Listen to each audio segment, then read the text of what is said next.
We are currently witnessing the most dangerous game of musical chairs in the history of technology.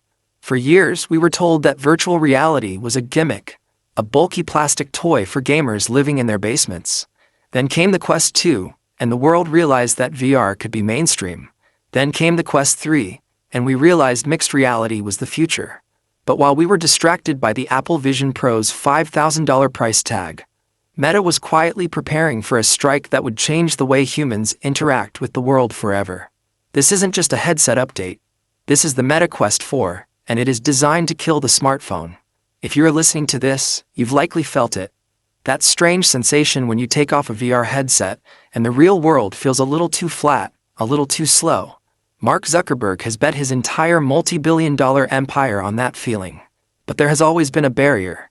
The weight, the blur, the uncanny valley of digital avatars.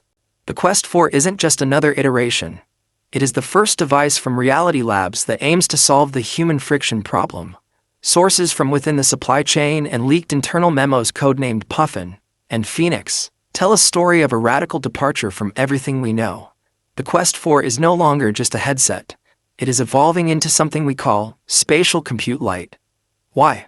Because Meta realized they can't win the specs war with Apple by building a heavier computer. They are winning by building a better ghost. The biggest rumor shaking the industry right now is the compute puck. For the first time, we are hearing credible reports that Meta might move the battery and the heavy processing units off your face and into a small, pocket-sized puck connected by a thin, ultra-flexible cable, or even a high-bandwidth wireless link. Imagine the weight on your face dropping by 60%. Imagine a headset that feels like a pair of high-end ski goggles, allowing you to wear it for 8 hours a day without a VR headache. This is the Thinnovation strategy. By moving the weight, Meta is opening the door for everyone from office workers to grandmothers to enter the metaverse. But let's talk about what happens when you turn it on. The display technology in the Quest 4 is rumored to be a custom-built micro OLED or advanced QLED with local dimming. If you've used a Quest 3, you know the screen door effect is mostly gone, but the blacks are still gray. In the Quest 4, when you stand in a virtual forest at night, it will be pitch black. The contrast will be infinite. We are looking at a jump to nearly 40 pixels per degree. For the first time in a consumer headset, the text on a virtual monitor will be as sharp as the text on a physical MacBook Pro. This is the moment the virtual office becomes a reality for the American workforce. However, the hardware is only half the story. The real magic of the Quest 4 lies in the neural bridge. For years, Meta has been working on a high-precision EMG wristband. This isn't just a fitness tracker. It's a device that reads the electrical signals from your brain to your fingers.